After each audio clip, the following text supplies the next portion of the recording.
Welcome to the Big Me Kickoff. It is Friday, April 26th, 2024. I'm your host, Kevin Noon, and glad that you could make your way over here to our traditional Friday live show. And as we know, my schedule keeping has not been great as of late. And I will do better. Kind of get into the slower parts of the year, or so you would feel that it's a slower part of the year. Don't feel like I have a lot to talk about. I don't want to waste anybody's time, most of all my own. So I'm like, oh, well, put it off. We'll put it off. Well, no putting it off now. NFL draft going on. Marvin Harrison Jr. taken in the first round. 8 other draft eligible Buckeyes hoping to hear their names called over the course of the next 2 days. We will talk the draft. We will take your questions and maybe even talk a little bit about 2025, seeing the questions and comments already starting to come in on the chat, and I will address those here in a minute. But I do want to thank our friends at nonaturals.com. I'm not ready to run the scroll yet. I need to read the copy because I have lost my sheet with it on. So I have to read it off of the scroll before I put it in. Are you ready for an entirely different edible experience? Welcome to No Naturals, where we're shattering the stereotype of one-note, slow-acting gummies. Forget waiting over an hour to feel the effects. Our gummies are like a sprinter out of the blocks, fast-acting in just 15 to 30 minutes. Picture this. You're not just choosing a flavor, you're choosing your vibe. With 5 core experiences and 6 custom combos, you're in full control. Whether it's energy and focus without the crash, a peaceful slumber that lasts all night, or a game-changing burst of bliss and euphoria, these edibles are the real deal. And the best part, you don't need a doctor's recommendation. No Natural gummies are dispensary quality and discreetly delivered right to your door. So whether you're craving a productivity boost, a good night's sleep, or some blissful euphoria, say hello to No Naturals. Try them today and use code HUDDLE10 for 10% off your order at shop.nonaturals.com. And we will put that scroll in there. And of course, you can get the link down in the show notes. So thank you again to our friends at No Naturals for their continued support of the Big Me Kickoff. Not only as an advertiser, but I do use their products and I am a big fan. And I suggest that if you are interested in these types of gummies, to check them out. Quality product, quality people, Buckeye-led business. You can't miss out. And 10% off delivered right to your door, not having to go to your local shop or whatever. Fantastic. We'll get into some things here. Florida Buckeye. Let's go Buckeyes. OH. It's just me, Tim, 79, keeping me honest. Don't make excuses. I know. I had a really good stretch where I think I went about 2 months without missing a slot. Now, there were weeks that I would go Wednesday, Thursday, Friday, because on Monday I'd be like, I ain't got nothing to talk about. Wingman Ted saying hello, as well as Bootzilla. And of course, Peace Clan. Go Buckeyes. What's up, Kevin? Not much, Peace Clan. Just been busy.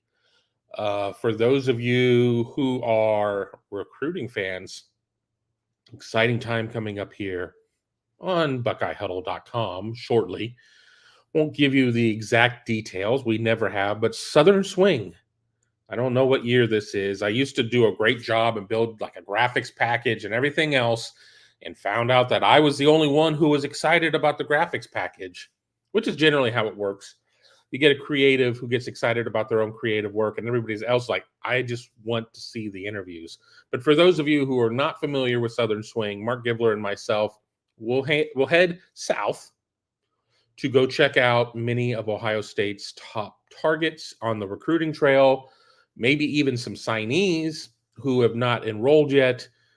The itinerary is still flexible at this point, so I don't really know anything in particular that we're planning on doing. I have an idea of when it's starting, but we don't put that out there. We want you to be surprised along with everybody else. But just know that that's coming up. Not a member at Buckeye Huddle? Now is the time with a special deal going on right now.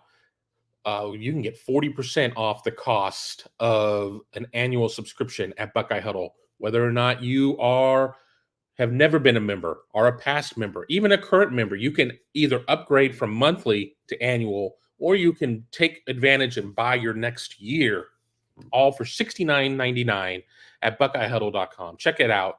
We have never had a sale before on subscriptions, but we are right now. $69.99 for an annual subscription. No excuse not to check us out. And, of course, by subscribing, you help us do all of our content. More than just these shows that I'm doing from Big Me Kickoff headquarters in Pickerington, Ohio. All of this helps support the website and everything that we are able to do. That is our day job. The podcasts are great. It is a great way to reach out to people who we maybe normally wouldn't get a chance to talk to. But why wouldn't you want to talk to us more over at Buckeye Huddle? So give us a look. Check us out there. And I know I say, well, sign up for a month and see if you like it. Well, now I'm saying sign up for an annual. You're not going to beat this price. I don't know if we're ever going to run this price again. It is a fantastic price a year to get everything Southern Swing, Ohio State camps, get into Big Ten Media Days. And then, of course, 2024 looks like it's going to be a good season for the Buckeyes. I'm just saying. But I digress. Don't want to sell too much here in the first 6 minutes of the Big Me Kickoff here on April 26th. 2024. Wingman Ted, in your opinion, who will have a more successful career? J.J. McCarthy at the Jets or Xavier Johnson likely on special teams anywhere? Well, we know that J.J. McCarthy was drafted by the Vikings, but I assume that Wingman Ted is just already moving him on to his next place so he can play the role of Zach Wilson. And we have not heard Xavier Johnson's name called, but there's no insinuation that he's going to get called. He could get somewhere as an undrafted free agent. You know, I'm very bullish on what Xavier Johnson is capable of doing. He is a professional, in my opinion. Now, will he get that first crack at the NFL? I don't know. I know there is a ton of, obviously a ton of rivalry talk whenever it comes to comparing Ohio State and that team up north. And I'm gonna take that partisan hat off for a second. JJ McCarthy is a dude. I mean, he is a competitor. He does a lot of things well. Second level and third level throws, not so much. Now, of course, there's going to be some Michigan fan that's going to be quick to point out, yeah, well, he dropped a couple into Colston Loveland against you guys or whatever. Well, I mean, in order to be a quarterback really at any level, you better be able to at least complete a couple of passes. But he is not a high percentage passer on anything outside of 8 yards. I just am not sure how he really has this tremendous NFL career when there is, I mean, you're going to have your best teams in the league. You're going to have your worst teams. And a lot of times it can be difficult to crawl out of the basement and move yourself up. Houston Texans obviously did with C.J. Stroud, with Will Anderson. But I would like to say, based on roster construction, there is at least a closer thing of parity in the NFL than there is to college. And love them or hate them, the team up north could roll out of bed most days and in the 14-team Big Ten be legitimately better than 10 teams, them being 11, meaning there are only a couple of teams that their talent equated to or maybe even a little bit behind.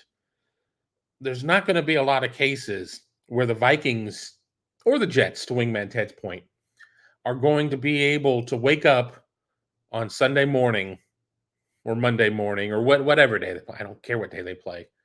Be like, well, just on paper, we're significantly better than who we're going against. Now, the NFC North is not one of the most stout divisions in the National Football League. So that may help them a little bit more, but there were certainly a lot of Michigan dyed-in-the-wool fans that were very disappointed that McCarthy didn't go till 10 or whatever that was. And I'm going to move off of this point and get to some other questions, I promise. That he didn't go higher. I mean, obviously you want to see your guy go as high as possible. But I also think that a lot of fans recognize things are about situations. And is Minnesota really a great situation for JJ McCarthy? Yes, being in the NFC North doesn't hurt because there's not a Kansas City Chiefs in the NFC North. There's not a team that's going to win 13 games a year just because. So at least divisional games should all be relatively competitive with the Lions, with the Packers, with the Bears in that division. But to the Xavier point, I just need to see Xavier make a roster. I mean, I'm sure that The Rock would love to sign him to a UFL roster, but I'd like to see Xavier realize that NFL dream, but we'll find out. And we will find out over the next 2 days, as rounds 2 and 3 are tonight. And then rounds 4 through 7 are on Saturday, when the draft personnel talk about anything but the players, especially after the 4th round. And you get to find out what they had for lunch and what music they're listening to and everything else, as names just go on the bottom of the screen. And I get it. Sometimes it's a little difficult to hold an audience with hours and hours and hours of draft content.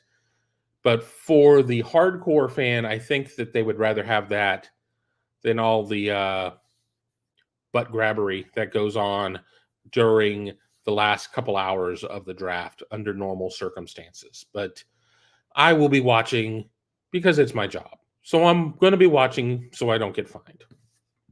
Ed Rogers, how many free agent Buckeyes this year? Well, we're saying 9 Buckeyes are draft eligible. I think that the over-under on Buckeyes drafted, I really wanted to say that they would get 6 players drafted, which means I probably set it at 5.5. But I just don't know. I mean, I think that in order to get a balance of money on either side, I'd have to maybe put it at 4.5. So let's just say that 5 get drafted, then 4 free agents, because if you're an Ohio State player, you're going to get an undrafted free agent offer. You're just going to. I mean, there's not a player that is necessary as like, well, he was just kind of and the rest. He was just there. I mean, even the lowest rated player according to the draft metrics, and everybody has their own draft metrics, even the lowest rated player has good film, everything else. So I'm going to say 4 to answer your question. And I'm going to say 5 Buckeyes get drafted. I'm going to say 4 go free agency. Now, if your question is looking forward to 25, I have no idea at that point. Remember, this was supposed to be the draft of the Buckeyes.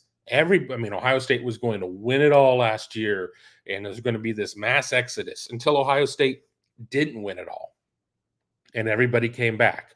Well, a lot of players are not going to have that opportunity to come back again. They are at the end of their eligibility. It's time to get on with their lives, get on with their football careers, what have you.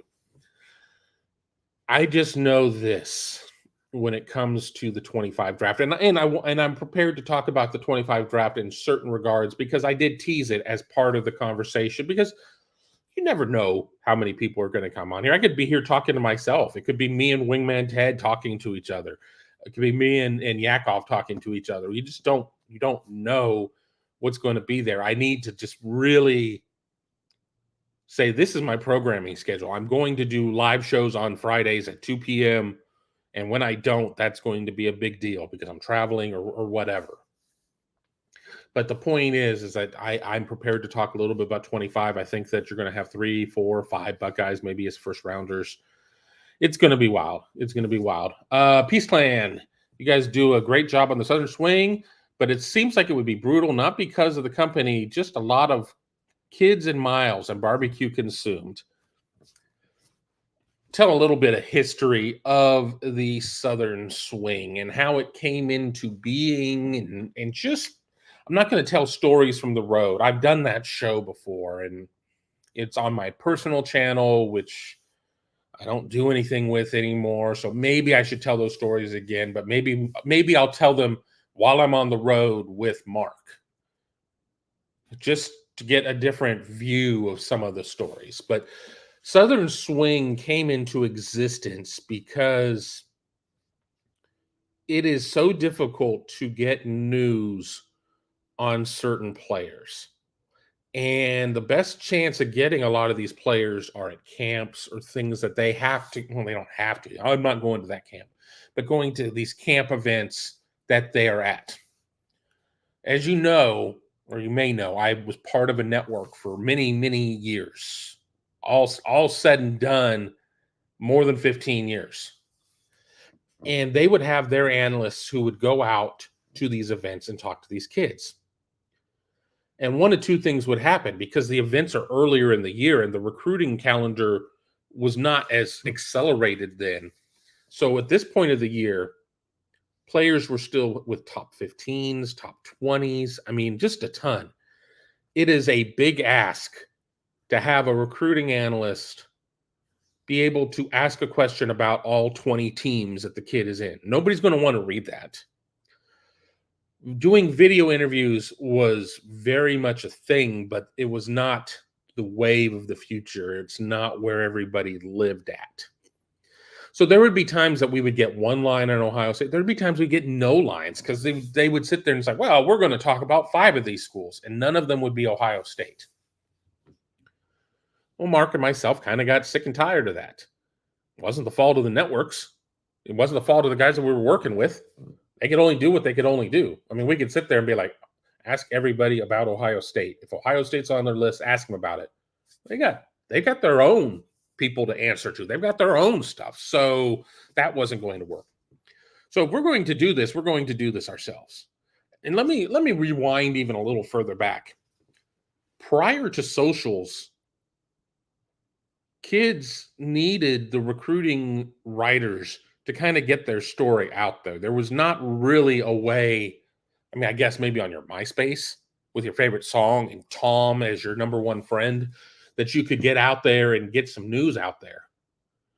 But if we weren't calling you, or they weren't calling us, which I probably could count on 2 hands the number of kids that have ever called me with news. Maybe 3. I don't know. I've been doing this a long time. So we needed to, if kids were starting to get worse about answering their phones, we had to get out in front of them. So Ohio didn't have spring football, still really doesn't. It has like a little bit of spring football. We now kind of have the 7-on-7 event and things like that. But we go down there, we do the events. It started off as a week of going to Georgia, mostly, maybe North Carolina and Georgia. And then we advanced it to going to Florida as well. Now we have interviewed kids for what is Southern Swing. I've done some other derivatives. My last year at Rivals, we did like an Atlantic East Swing when I was working with Joseph Hastings. But we have interviewed kids in North Carolina, I think South Carolina, Georgia, Florida, Mississippi, Texas, Arizona, Missouri, Indiana. I don't think we've done West Virginia. We talked to a kid in Portsmouth that was like right on the river, but he was on the Ohio side. So I think those are the states that we've hit through the years. Arizona, we flew to Arizona. We weren't going to drive. We were not going to drive. The worst, well, I say it's the worst drive. The worst drive is from Fort Lauderdale to north of Atlanta overnight with no hotel, after going and having dinner with a member of the site who orders a pitcher of beer, and you have a couple of beers because you don't want the beer to go to waste, and then are exhausted and have to do the drive so you can go and get an interview the following morning. But the other worst drive is Tampa to Houston. Let me tell you, we had a whole day, no interviews. I think we had 2 days. I think we had the entirety of the weekend. The goal to get to Houston immediately is to have a day off, do laundry, do all of that stuff. And I'll speed up and move on because I see our numbers are going down as I'm telling the Southern Swing stories, and not everybody's interested in those, and that's fine. So we just drive all the way through. And I think we drove for about 20 hours. I mean, we stopped. There were bathroom breaks. There were drive-through breaks. I think we actually stopped and had dinner somewhere in Louisiana. All of that was there, but that was a horrendous drive that I don't ever want to make again. Stay tuned to see if I have to drive from Tampa to Houston again. But all of that is coming up here soon on BuckeyeHuddle.com. Not as much barbecue consumed as you would think. If we are in Texas, I'm going to eat barbecue or Mexican food. When I'm in Florida, I got to go and get Cuban food in South Florida, if at all possible. I'm never going to say no to Mexican food anywhere, honestly. And maybe a little barbecue down in Georgia.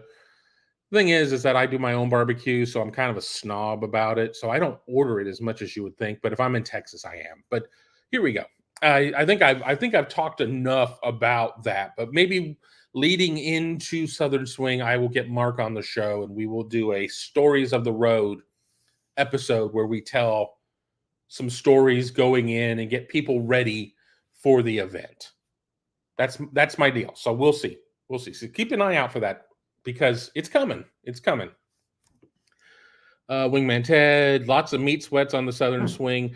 I don't eat that much on there. First of all, everybody's like, "Oh, you're fat." So no, I mean, yeah, I'm a little fat, but I don't eat a ton. I just don't move around a ton. I work from home, so that's the issue. But and the thing is, if we are going from, let's say we are going from Atlanta to Jacksonville, that's not telling anything away. That's kind of how the trip goes on past years. We're going from Atlanta to Jacksonville, and we got to get a kid on the way.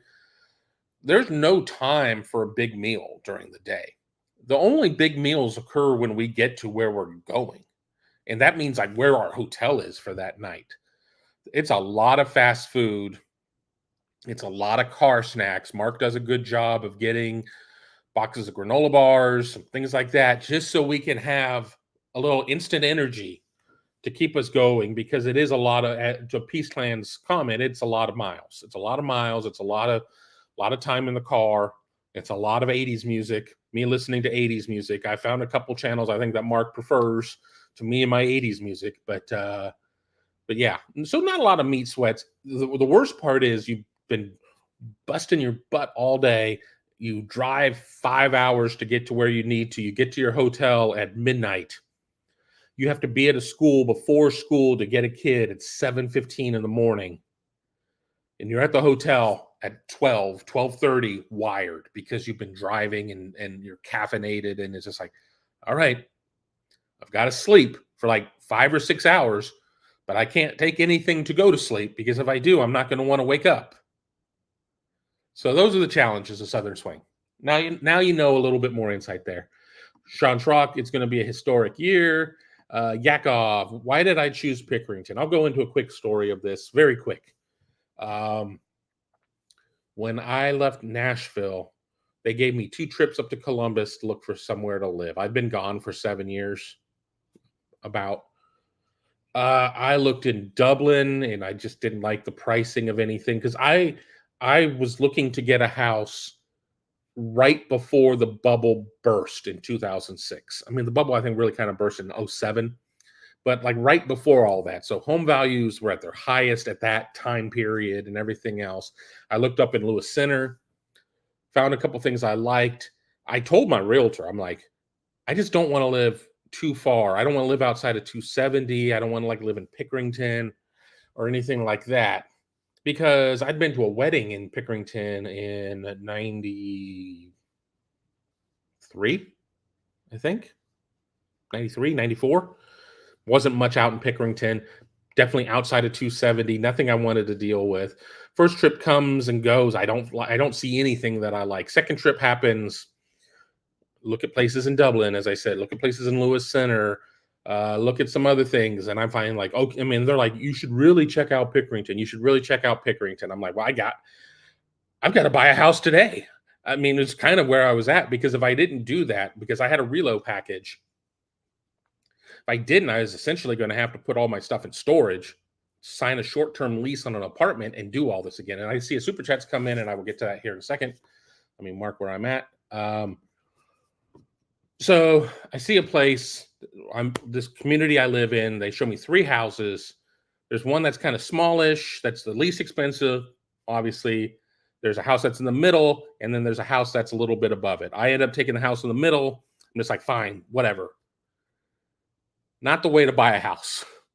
Now, I'm not saying I'm unhappy with the house. I'm certainly not unhappy with Pickerington. I wish we had better options of places to eat out here, some things to do. It's very much a bedroom community and a traffic community. But that's kind of how I ended up in Pickerington. Went with the middle house. The other house was like, I don't even remember. And I don't want to get into numbers, but it was more expensive for only being about 100 more square feet. But it had, quote unquote, a lot premium because there was a dry creek bed that ran through the back of the property. And none of these houses are have land. Let me get you that. I'm on like a third of an acre. I think the other house actually had a little bit less land because of backing up to this dry creek bed. But they're like, oh, you've got like a water view of a dry creek bed. All right. Let me get to the super chats in plural. All right. I'm marked where I am. I'll try my best not to miss any major questions. John A. Luke Montgomery or Carson Hinsman at right guard? That's $1 million question. That's $1 million question right there. I like both kids. I think they both have certain skill sets. I'm going to say Luke. I'm going to say Luke because I just think that Luke I think he's got a little bit of a higher ceiling. I think Carson Hinsman is a little safer. Now, everybody's going to be like, well, we saw what he did at center. Well, we're not talking about center. John's question was specifically about right guard. I think that Carson Hinsman has a lot more playing experience. Let's not forget, Luke was playing defense in high school not all that long ago. So I think Luke's got a higher ceiling. I think Carson Hinsman is a little more safe in the plug and play, but I'm going to say Luke. But I reserve my right to change my opinion. Another super chat, Jordan Kapler, not asking for names, but do you see anyone else from Ohio State entering the portal? Any rumblings of Ohio State wanting to bring someone in that Ohio State has not seen more portal departures? You have until the end of the month to enter the portal. It doesn't mean you have to exit the portal by that point. I think that there needs to be a clarification there. This is not all portal business has to be done by May 1st. This is just you have to be in the portal by this point, and then things could get sorted out.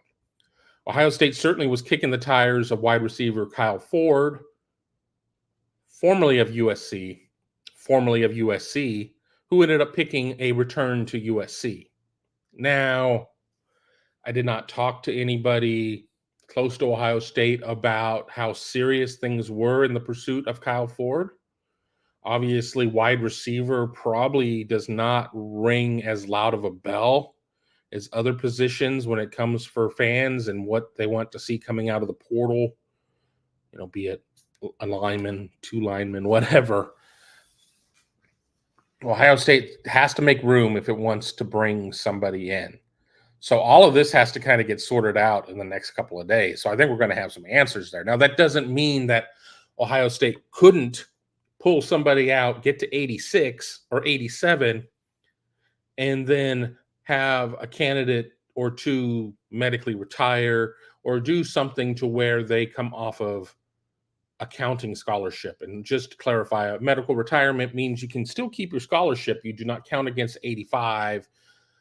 Harry Miller, perfect example, remains with the team, still very involved with the team, but obviously is not playing football anymore. So I'm going to say that somebody or somebody's will end up in the portal, but I don't think it's going to be a high number. I think that the expectations of 6 or 7 were greatly overblown. They have 2. I think 4 may be as far as it gets. I mean, I think in order of likelihood, it goes 3, meaning 1 more goes, 2, which means nobody goes, and then 4, which is 2. then I guess the field is more. That is my thought on there. So there you go. Let me get back to where I was at. Peace Clan. If this draft is offensive heavy and next year will likely be defensive heavy, and assuming Buckeye Death Star is fully operational, how many defensive players get drafted next year? Not sure who is junior and senior. Well, the thing too is going to be that if you are a third-year junior or a third-year sophomore, but you've gone through those years, you are still draft eligible. So if you are just 3 years out of high school and Ohio State has a fantastic year, have you accomplished your goals? I mean, I'm sure a degree is somewhere in there, but if you are really a hell of a football player, you've got a lifetime to go back and get that degree. So I think we're looking at certainly Jack and JT at end, Tyleek. Do we have somebody else from the line? Does somebody like a Kenyatta Jackson blow up this year? Does somebody from defensive tackle blow up? At linebacker, Cody Simon will be at the end of his line or pretty close to the end of that line. I've seen Sonny Styles listed on draft boards already. I'm gonna group him in with linebackers at this point. In the secondary, I mean, you've got Jordan Hancock, Denzel Berg, Davidson Igbinosin. Caleb Downs can't go. He's only going to be in year 2 this year. So 6, 7, 8. I mean, the thing to remember is Ohio State has gone several years without putting a defensive player in the first round. The year that it put Chase Young, Jeffrey Okudah, and Damon Arnett was the last time that Ohio State put a player in the first round. And I think they went like 2, 3, and 19, if I remember right, respectively. So it's going to be the year that's going to snap that streak.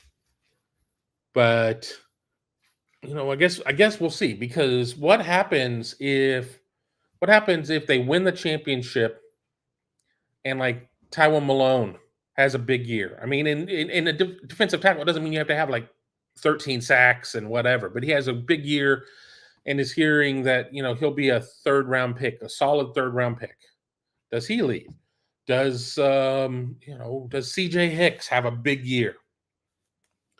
And he's getting to the point of where he's draft eligible. What does he do at that point? So it's kind of hard to speculate. That's why I'm so curious about seeing some of these 25 mock drafts, and they're only going to be one round. But I also will caution you when you look at them, because a lot of times, your mock drafts are already based on a lot of just thought and everything else. Well, you're really having to extrapolate even further a year in advance when you don't know what's going to happen. And I did see 125 mock out there earlier this week that had a couple of players that are not even starters for Ohio State going in the first or second round. And yeah, I don't know how old that mock was. Doesn't really matter at this point, but I'm mocking it. Wingman Ted, to take the Ohio State-Michigan rivalry out of the question, better career, JJ or Johnny? JJ won't be his own worst enemy. I think Johnny Manziel was a lot more talented arm talent. I think JJ has a much better head on him. I'm sure JJ had a great time in college, but Johnny Manziel had a legendary time in college. Johnny Manziel didn't know how to necessarily grow up.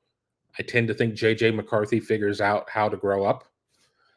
He didn't go to participate in the green room. He had a family party and everything else. And I'm not saying that that's necessarily an indicator of anything, but I just think that JJ won't do anything to derail himself.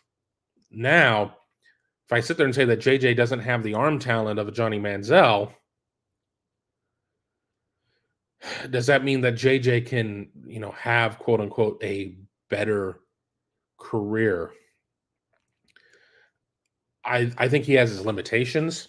He's not a great thrower. He's a hell of a runner. We saw what being a hell of a runner does for you in the pro game. I mean, because that was all that Justin Fields kind of had at Chicago, the way they built those teams around him. I think JJ's going to have a longer career. He's going to have more career longevity.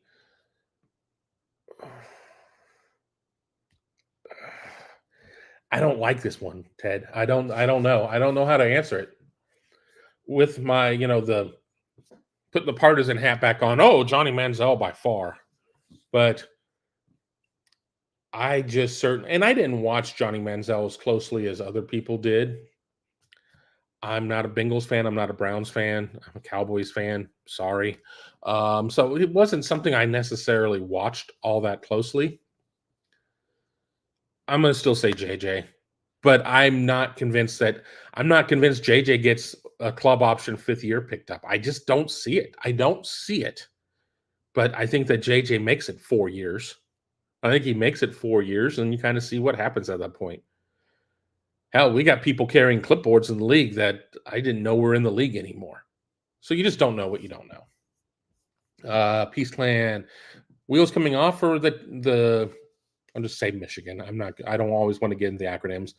Does Moore get the axe? Alfred for head coach. Haha. There certainly seems to be a culture problem or a finance problem or something in Ann Arbor as 3 players entered the portal within like 16 hours of one another. Now we're getting to guys that should have been meaningful in 24 and crucial in 25. I don't know if I feel that Sharon Moore is a great hire. People are going to be like, well, he beat your ass. Well, I don't remember suiting up, so I didn't play. And let's be real. Jim Harbaugh's suspension was for half of a day. It was for 3 games, but half of a day of the week. He could be there the other 6 days of the week, game planning and doing everything else. He was banned from being on the sidelines. He was banned from, quote unquote, coaching the team. But all of those plans that went into the week, that went into the game, were coming out of the twisted little mind of Jim Harbaugh and weren't coming out of Sharon Moore's minds. Now, with that being said, he went for broke in the game in 23, and that was a huge difference. He played to win the game. He coached to win the game. Ryan Day coached not to lose the game. That's a problem when you're not winning. If you're not winning and you're playing not to lose, not a math major, doesn't seem to make sense. Sharon Moore going for it, all of this stuff, playing with quote-unquote house money, whatever, what have you. I just don't know if Moore, is the right fit there. And as for Tony Alford being the head coach there, Tony Alford has tried to get the Colorado State, his alma mater, job before and hasn't been able to get that. Wouldn't that be a turn of events that he sits around and ends up getting the Michigan job? I don't see that happening because he doesn't even necessarily have coordinator experience. And sure, whatever the title he had at Ohio State, run game coordinator, that's just a title. That isn't, he didn't hold it in responsibilities. He didn't hold a coordinator role in that type of responsibility of the org chart, and you have a head coach, and then you have 2 coordinators, and then you have all the rest of your assistants. He never was on that second line. Now, that's not to say that can't happen. I'm a little skeptical that it happens somewhere the size of that team up in Ann Arbor, as I'm just making sure that I'm not missing anything, looking at my Twitter. I'm kind of spaced on that for a second. Let's keep going through. Let me see where we are, making sure I'm not missing any super chats. Again, super chats get you to the top of the show. We're at about 40 minutes. Plans to go about an hour. We'll see. You're watching the Big Me Kickoff. I'm your host, Kevin Noon. It is Friday, April 26th. The show's brought to you in part by our friends at nonaturals.com. Check out the crawl and down in the show notes. Find out how you can get 10% off your order.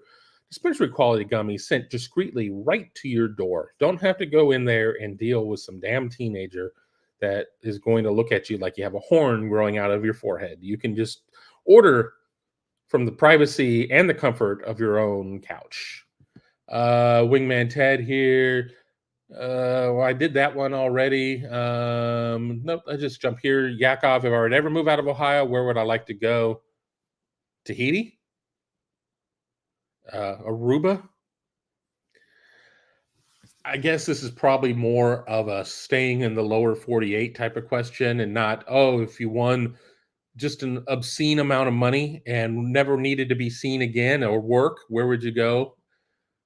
I'm a native Californian. There's part of me that wants to say California, but it's so expensive there right now that it would take a truckload of money for me to do that. I enjoyed the 5 years I lived in Dallas, but I had there were reasons too of why I was ready to leave. 95 degrees at 10 p.m. at night was one of them. There are parts of Florida that I would consider moving to. Probably not Fort Lauderdale, but maybe over on the Gulf side. I've really enjoyed some of the things down there. Maybe coastal North Carolina. I don't know. Get me near water. I think get me near water just so I can kind of feel like I'm back home in California. Yakov again. Will we travel to Oregon on a plane or in an RV? Madden Mobile. We have flights booked. We are flying. Now, will Boeing still have planes out there? I don't know if I can answer that question, but I am not driving or riding to Oregon. Period. Full stop. That's just not happening. Southern Swing is the only time that I'm going to allow myself to do a monster trip, and my body kicks my butt for it for the next 2 or 3 weeks. And I drive almost every mile of it by choice. I'm a bit of a control freak, if you hadn't guessed. And it's just easier. If I'm in the passenger seat, I can't work because reading in the car and I get a little car sick. So I may as well be driving and allow Mark to work. So that's just kind of the arrangement that we have. So flying for sure. Let me keep going through here. Troy V, I would almost bet Tom and Tony have a story of the hotel room air quality on the night of the pickles. I don't want to be gross. And the story isn't gross, but I'm prefacing by saying I don't want to be gross. We did it early enough in a night that any issues would have been sorted out before lights out. I went up to the room. I had a stomach ache. I didn't feel very good for 2 hours. I was back down in the media room, and they were closing the media room around midnight, which way too early. Around midnight. I was down in the media room by 11. I went back down to the media, hospitality room around 11. I didn't drink. And that was just more of a case of I don't want to be stupid about this. I didn't not drink because I'm like, oh, my stomach hurts so bad. I just can't do it. I could have. But to answer Troy V's question or statement without really getting there, it wasn't a crime scene. There was no police tape. The EPA wasn't there. It was fine. It was fine. Am I going to order 2 jars of pickles again? Hell no. Hell no. I'm not doing that ever again. Now, maybe if I got like $100 super chat, I'd eat a pickle on the show. One pickle, not a chip, but a whole spear. But I'm not here to pander for super chats. I want them to come from the kindness of your heart, not because I'm asking for them. Ed Rogers' favorite 80s bands. I was a big new wave, alt rock type of person. Depeche Mode is my favorite band. Echo and the Bunnymen, New Order, OMD, Susie and the Banshees, The Cure. A lot of things there. I mean, I did like a little bit more of the poppy stuff too, but certainly if you have Sirius XM, First Wave is like my number one choice. I listen to First Wave, Lithium, and Alt Nation. Those are my 3 main channels. And then, of course, I listen to College Sports Radio 84. And I do listen to Big Ten Radio sometimes as well, which is up at 372, I think. I don't remember. It's a thing with presets. You don't remember channel numbers anymore. Get a rental car and you're lucky enough that the Sirius XM is turned on, I have to go to my phone and look because I don't know what any channel is. I know most of the channels I listen to are in the 30s. It's just me. Tim says I should have moved to Lewis Center. We could have been neighbors. Just to give you an idea of where I was looking, I think it was called Olentangy Meadows or something. I don't know. There's a Catholic cemetery that is right next to it. And like the house I looked at overlooked the cemetery. I watched enough Scooby-Doo as a child to know that nothing good happens at cemeteries. I could not imagine living with a backyard backing up to a cemetery. I was like, well, I'm not taking that house, I'll tell you that. There were a couple other houses in the development that were coming online within the time frame that I needed. But the reason I didn't live up there was it was about 30 grand more for the same house and less yard and more traffic, even though Pickerington is trying to catch up with the traffic. Sean, why didn't we get the Miami of Ohio kicker? Ryan Day says they're all in this year. Why not get the best kicker in college? I think that the kicker came into the situation knowing that he was going to go to Alabama. If it was an NIL play, sure, Ohio State could have come in over and above and maybe given them something to think about. But if you're like, I've done what I need to do at my previous school, I want to go to Alabama or whatever. Maybe he watched that documentary about sorority rush at Alabama. It's like, oh my God, there's so many hot girls down there. I'm going to go and do that. Well, I'm going to let you in a secret. A lot of hot girls at Ohio State too. I'm 52. I'm not looking. I'm just saying. The point being is if he already said in his mind, I'm going to Alabama, how hard is it to get somebody to move off of that? I think it's got to be pretty difficult. I think everybody can say from an Ohio State standpoint, it's disappointing that he didn't go to Ohio State. Maybe it's surprising based on the amount of information that was out there at the point. But here with the gift of the full hindsight, he was going to Alabama. That was kind of the decision. So don't look at it as Ohio State screwed it up. I mean, I guess you could say they screwed it up if that's like, well, why didn't you offer him $10 million in NIL? You're paying your kicker $10 million and you're paying everybody else a fraction of that blows up a locker room in a big hurry. And you got to remember, there are some economics there. People are like, you got to give this guy the bag. You got to give this guy the full bag. And if you don't, then I'm done with you. If you are paying, let's just say hypothetically, you're paying a backup offensive lineman $1 million. And I'm using big round numbers for a reason, for a little bit of poetic license. You're paying him $1 million. And you're not paying your starting left tackle. You're paying your starting left tackle $400,000. Don't you think that starting left tackle is going to be pissed? So there is a certain amount of financial Jenga that goes into consideration here. Now, I don't know how many of these things truly played a factor here outside of the fact that he was set on going to Alabama. And that's kind of where that one is. I'm making sure I'm not missing anything. Peace Clan. It's looking more and more like we might get to the fall with 5 quarterbacks. What say you? Think we'll keep them. Who starts game 1? Will Howard or Devin Brown? The guys behind them look good, but aren't ready. Quarterback, I'm still going to say that somehow, they're going to be down to 4. I'm not going to say who's leaving because I don't know. I don't know on any of that. We still have a couple of days. 5 is a big number. Now, would I be floored if they go in with 5? No, I guess I wouldn't be floored because everybody's got their own kind of situation. I mean, Will Howard and Devin Brown obviously are kind of at the tip of the spear. Will Howard, 1 year of eligibility, transfer. Devin Brown put in the time at Ohio State. He got the start in the Cotton Bowl. Had to think about which bowl it was. In the Cotton Bowl. Didn't go well, got hurt. They're kind of operating in one sphere. And the other sphere over here, You've got Aaron Noland and Julian Sand. They're both true freshmen. They're drinking from a fire hose. They're just trying to get caught up. And then in the middle, like in a middle sphere, you've got Lincoln Keenholz, who did not have a spring at Ohio State last year. This is his first spring going into the summer.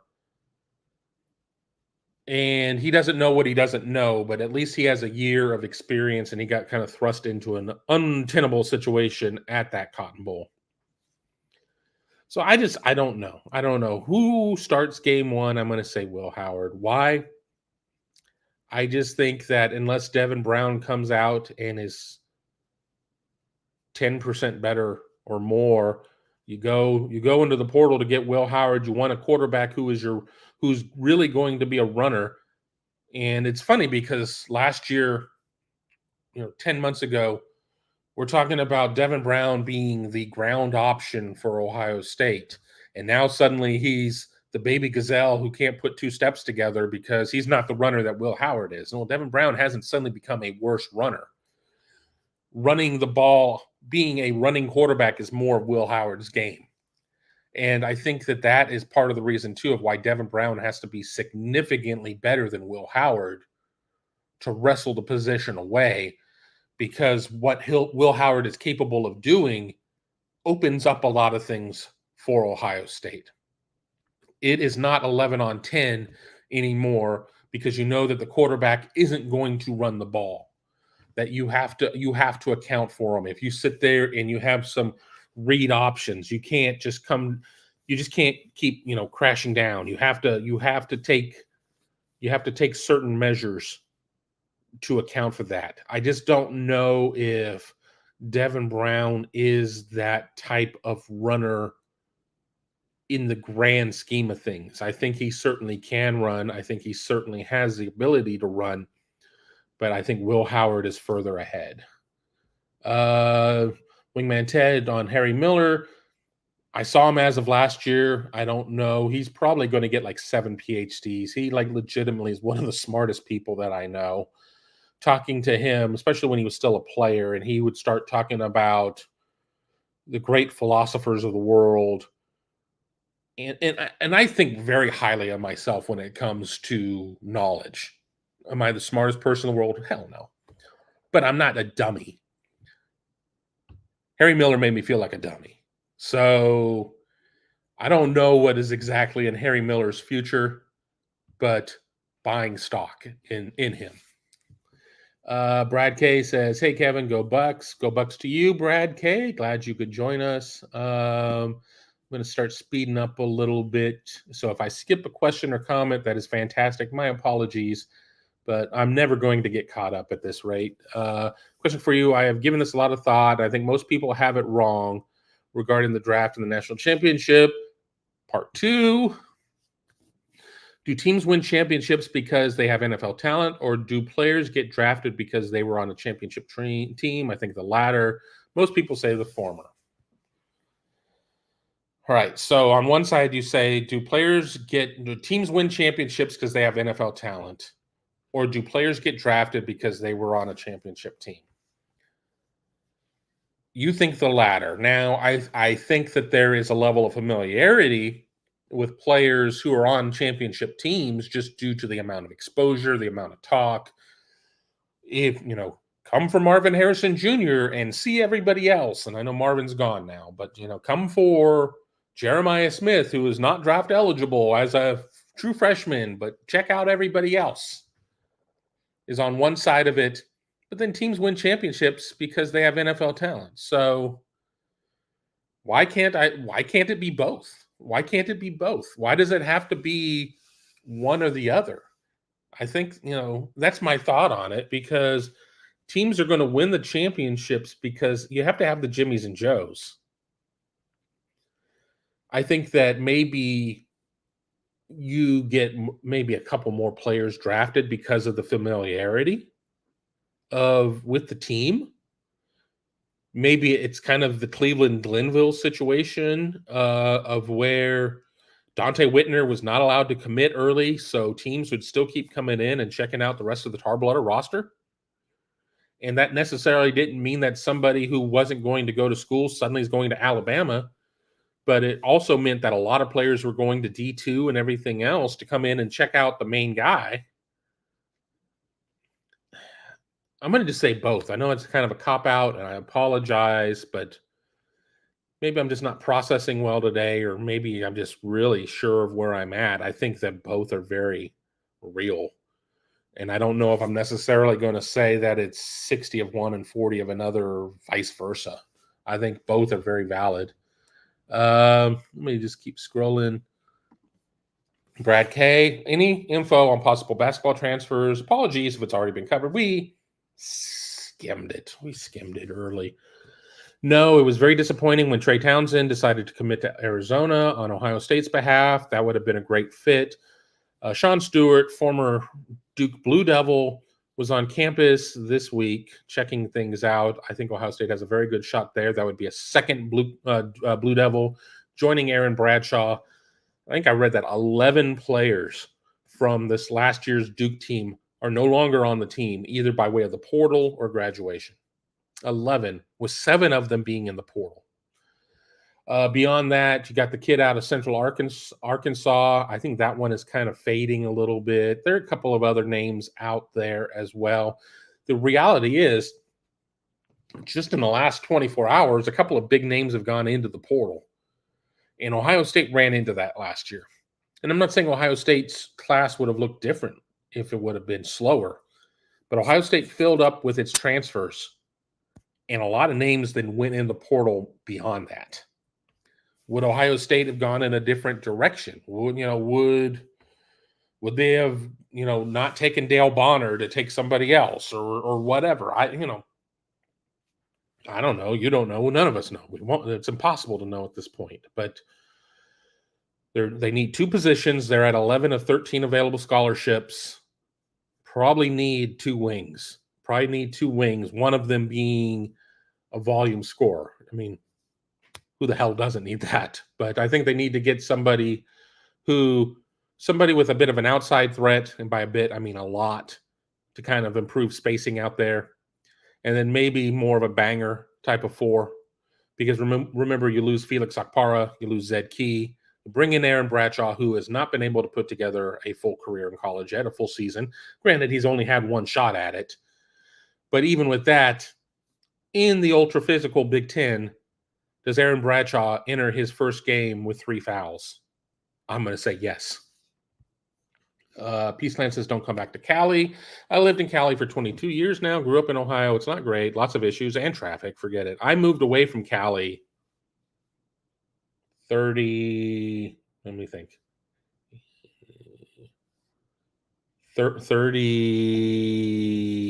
years ago. God dang.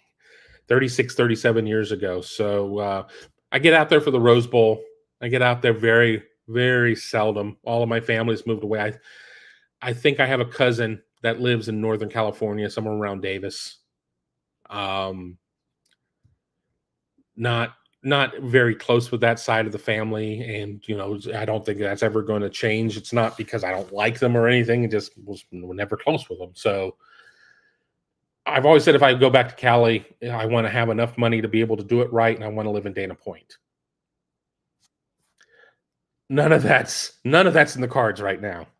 Now, if there's a rich benefactor out there that would like to see me live my dreams of retirement, you can reach me at kevin@buckeyegrove.com. Thank you. Let me just keep going. Wingman Ted, I don't have any opinions on the beer stube. Stop screwing up campus. Stop screwing up campus. Campus is for the kids. Campus is not for rich-ass apartments that nobody can afford to live in. I don't like that. I don't like that now. When I was a student there, and they had to put that wire up to keep us drunks from falling into the street, that was a safety hazard. Yes, it was. I know today is very different than back then. We didn't have cell phones or Uber or any of that type of stuff. So the further you drove happenings off of like main campus, the more dangerous things got. But I also remember how poor I was in college. And I couldn't afford an Uber. I couldn't afford an Uber. My life depended. I could barely afford to do laundry.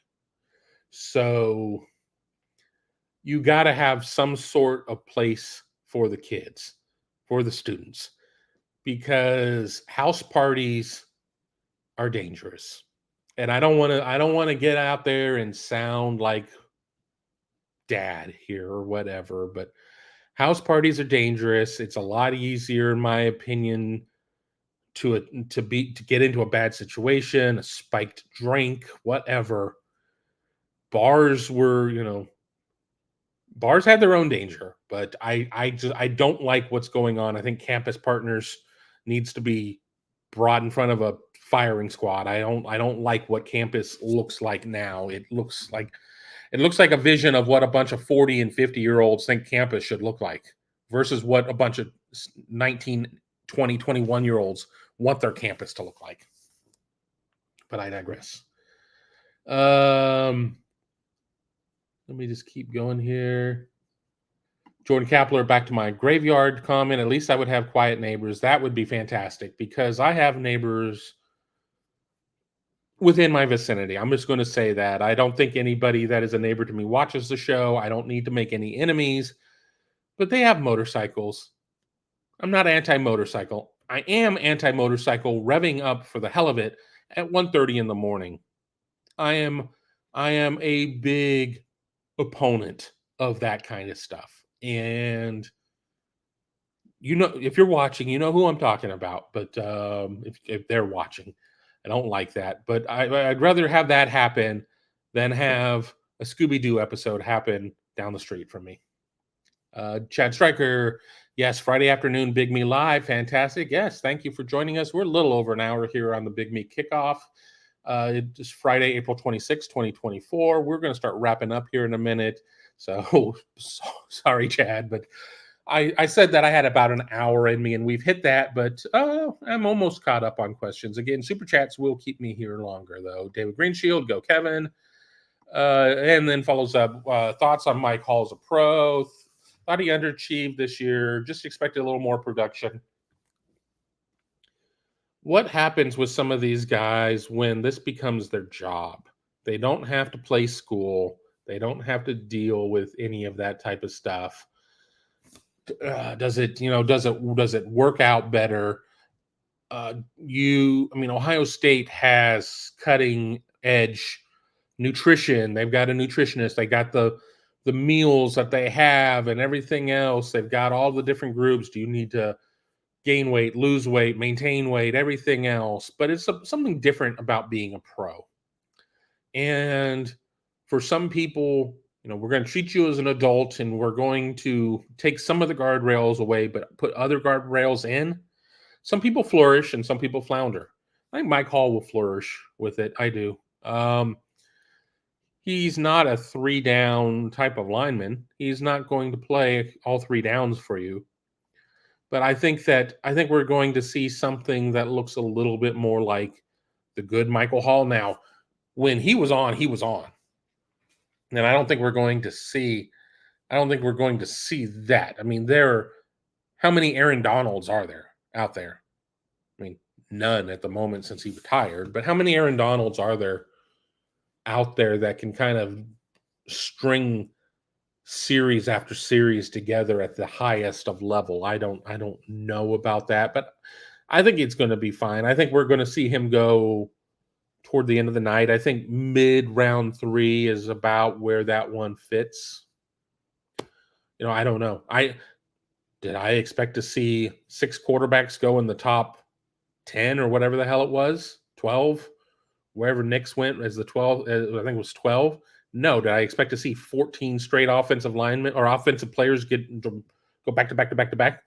No, but I think the board will even out a little bit more here in round 2. I think that some of these guys, like a Jerzon Newton from Illinois, some of these guys that are still sitting on there that are kind of like a top 20 available player at the beginning of the draft, they'll come off there, and then the board will round out a little bit more. I think that, I think Mike Hall is probably in the 50s in terms of, just rankings, and I don't have any rankings in front of me. That's just kind of where I would have had him, right there, kind of early mid 3. Maybe he falls to late 3. I don't think he gets through Friday without having his name called. So I don't know. Wingman Ted has a little Mike Hall here as well.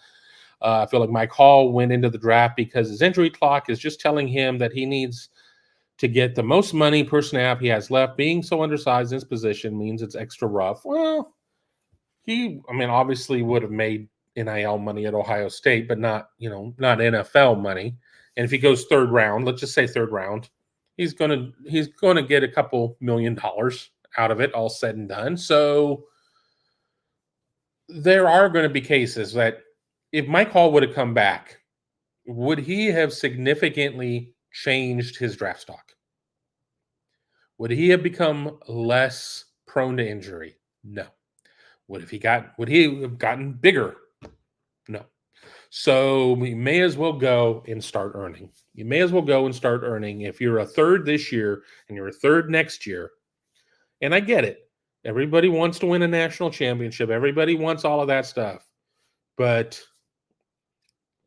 I don't know if a defensive tackle who is kind of, an ensemble piece, and that's not taking anything away from what Mike Hall did, but they just play a lot of defensive tackles. It's kind of an ensemble piece is going to get the car dealership in Columbus, is going to get whatever. So I think it made sense for him to go. I don't have a big issue with his decision to go.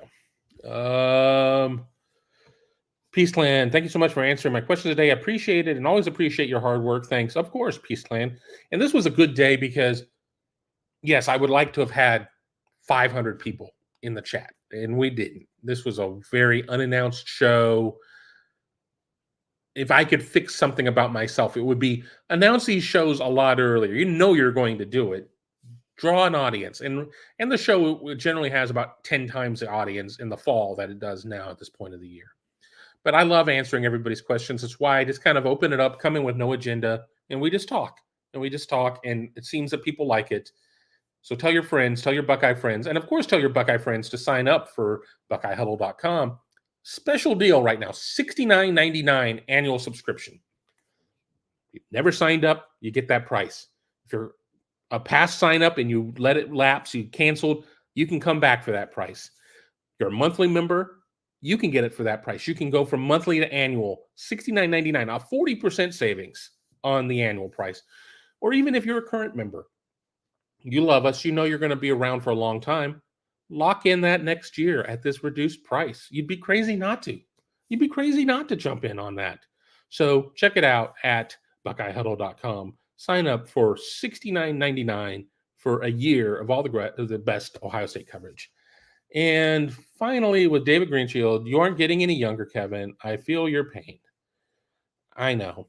And the thing is that I got like a lot of friends that are 10, 20 years younger than me. I think I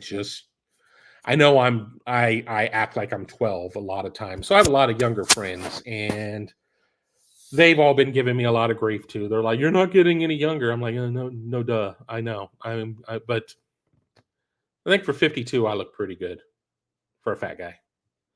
But there you go. We're just shy of 70 minutes. I think we're going to call it.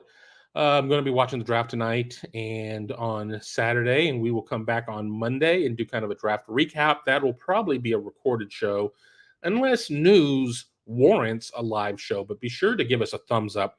Smash that like button. Smash the thumbs up. Subscribe to the channel. All of that stuff really helps us out. It gets us out in the algorithm, in the science, in the math, all of that stuff. Alan from The Hangover, doing all the geometry. All of that helps us out with the algorithm. If you're watching on one, or if you're listening on one of your favorite podcasting channels, leave us a 5-star review. That also helps us with our distribution. But, biggest thing you can do, hit that bell so you don't miss a single episode of not only the Big Me Kickoff, Buckeyes Tomorrow Morning, Buckeye Weekly Podcast, Skull Session Recruiting Podcast, or any of the fine programming that we put up on this channel. But I can see people are jumping off as they can tell I'm decelerating to the end of the show. So I want to thank everybody for watching. Have a safe and happy weekend, and talk to you next week.